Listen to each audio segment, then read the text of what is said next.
Okay, so I wanted to make a few example videos about U substitution that we're learning in class. So let me sort of, I guess, erase what we've got here.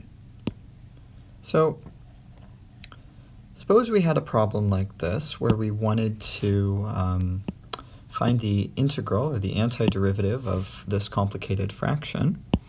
I would look at this and I would say, well, I don't really know what to do with the denominator, but what do I know? Well, I know how to integrate 1 over something. So if I had 1 over u du, that would be the natural log of u plus c. So that's one thing that I know. And maybe I can use this to solve this problem. Right? So again, this is a little bit of optimism, but we can try it. So if we wanted this to wind up being our goal, we would probably have to let u equal x squared plus 3x plus 5. And then we would solve, du dx is going to be 2x plus 3. That's a good sign. You see that we've got this 2x plus 3 is appearing in two places already. That's a good sign that something might work out. And then if we solve for dx, I guess we get, let me put it on the other side, we're going to get du equals 2x plus 3 times dx. We get dx equals du over 2x plus 3. And then we are ready to substitute.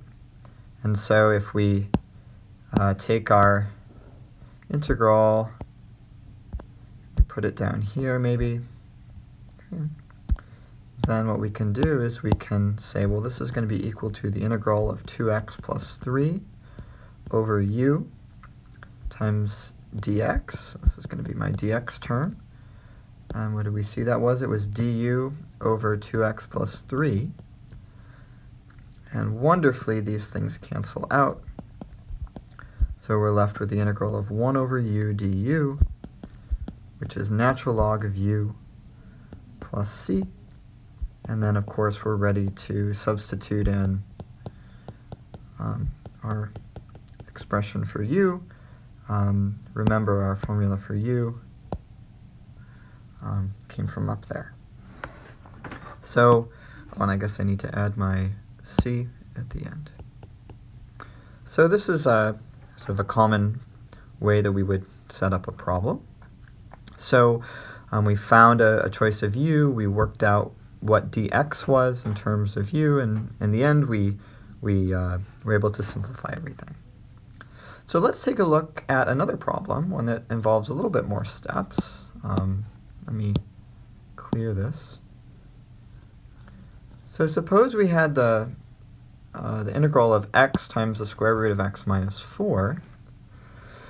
Well, I'm not really sure what to try, but having a simpler thing in the square root might make some sense. So why don't I try letting u equal x minus 4? And I take the derivative, I get 1, and that means I can solve for dx. dx is equal to du. So let me just see what happens. If I rewrite this, I'm going to get the integral of x times the square root of u. Again, that's our substitution here.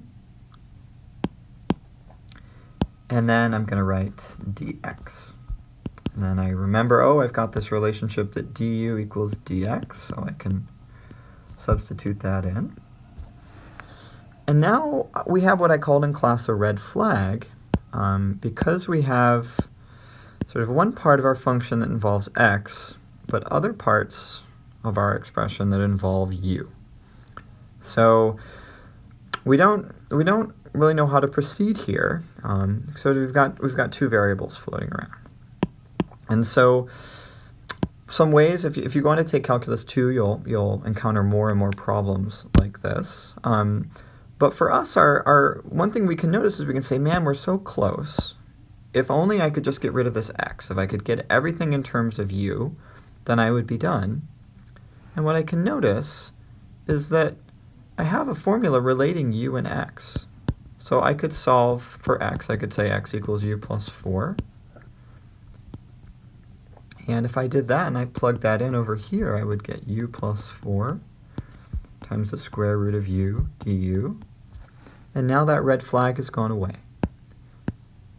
So now I have everything in terms of u, and I can do some simplifying. I can get u times the square root of u plus 4 square roots of u. I did that distributive property. I can now get the integral of u. This is to the 3/2, because we have 1 power of u and then a 1/2 power of u. It's going to be u to the 1/2. And then I can use my power rule. So how do I integrate u to the 3/2? Well, I make it 1 bigger. And then I do 1 over that exponent. So 1 over 5/2 is going to be 2/5. And I can check that if I were to use the power rule, this exponent would come down front and it would cancel with the 2/5. Here I'm going to do the same thing. I'm going to make the exponent 1 bigger, multiply by 1 over 3/2, which is 2/3. And then I'm going to add c. And so finally I get 2/5 times what was u? I guess u was x minus 4. So I can fill that in these cases.